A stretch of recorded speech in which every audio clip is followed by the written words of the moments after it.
Westchester County, New York. Government chartered flight lands at the airport there. Local police officer shows up and sees illegal immigrants getting off the aircraft, and he starts asking questions. Take a listen. You trying to figure out what this is? Yeah. Good luck with that. You know, you're on a secure facility here, and we don't really know anything, and we're in charge of security. So that's hence where we're having a problem here. So, yeah, we're hanging out here on the tarmac, just like that. I don't know anybody. I used to pick up basketball teams that had more security. 100%. Yeah. You know, and very easily, you know, a few people could just go that way. So I'm here to. Oh yeah. I mean, it's slowly coming together, but we also don't know, you know, really what's happening, how they're getting here, whatever else.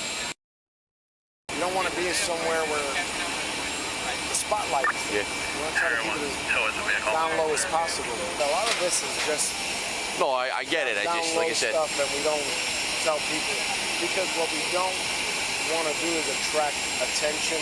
We don't want the media. Yeah. Like, we don't even know where we're going when they tell us. That not only do they give them a release form to sign, they actually give them a packet, and in that packet included a map of Martha's Vineyard. So it was obvious that that's where they were going, and they gave that to them. And here's the thing, it's all voluntary, because it's just the type of thing where we think that's the right way to do it. I mean, it's pretty rich how the media refused to cover the border crisis as long as it affected Texas or Florida, you know, because who cares? But now that the responsibility has been shared by force, they're deeply, deeply concerned, as are the Dems. Listen to these. I think this is just political theater. Treating people like political pawns. Using migrants as pawns. What's he looking for? He's looking for a headline. Another disgusting and vile move. These are people you're playing with. These are real live people with children and older people. And, you know, we can work it out. But if you're going to be a bonehead, who wants to play with you? Who wants to play with you? And they call this inhumane after ignoring the migrant drownings, multiple deaths in smugglers' trucks, overdoses from fentanyl coming through our border.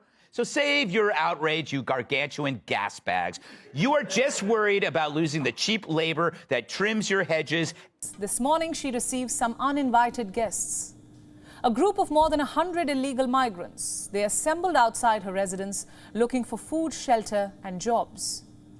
They were moved there from Texas by the state's governor himself. Why? To corner the U.S. vice president. You see, Kamala Harris is America's so-called border czar. She's in charge of illegal migrants entering the country. But she recently claimed that the issue had subsided, that American borders were now safe and guarded. So the Republicans decided to give her a reality check. And here's a report on what happened next. Take a look. These images are from Washington, D.C. What you see is a group of illegal migrants assembled outside the U.S. Naval Observatory, the official residence of Kamala Harris. They were bussed here from Texas by the state's Republican governor to corner the U.S. vice president. Why did he do this? Because Kamala Harris is America's so-called border czar, the Biden administration's point person for illegal migrants, a role which Republicans say she has completely abandoned. In a recent interview, Harris claimed that American borders are safe, a questionable claim given the colossal surge in illegal migrant arrests. Look at the numbers.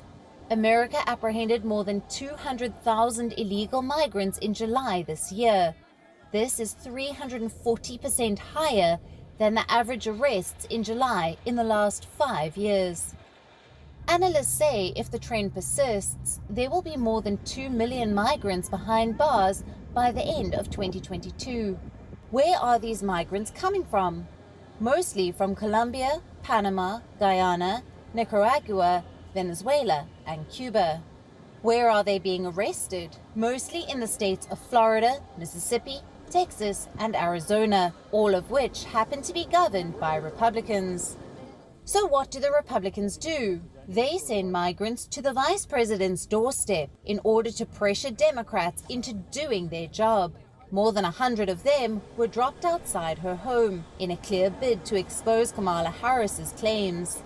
I left Venezuela on August 18th. I passed through the jungle. I spent 6 days in the jungle.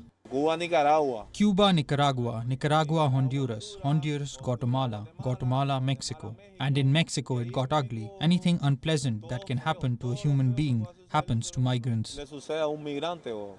Interestingly, Texas is not the only state pulling off this stunt. The state of Florida is doing something similar.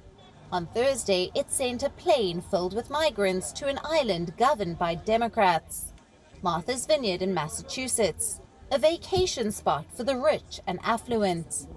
Also for elite American lawmakers, the island happens to be governed by Republicans. Florida wants them to host illegal migrants too. The governor of Florida is unapologetic about his move. He says it's about time that Joe Biden lives up to his promises. So our message is, we're not a sanctuary state. We don't have benefits or any of that. There are some sanctuary jurisdictions, and that would be better. Now, what would be the best is for Biden to do his damn job and secure the border.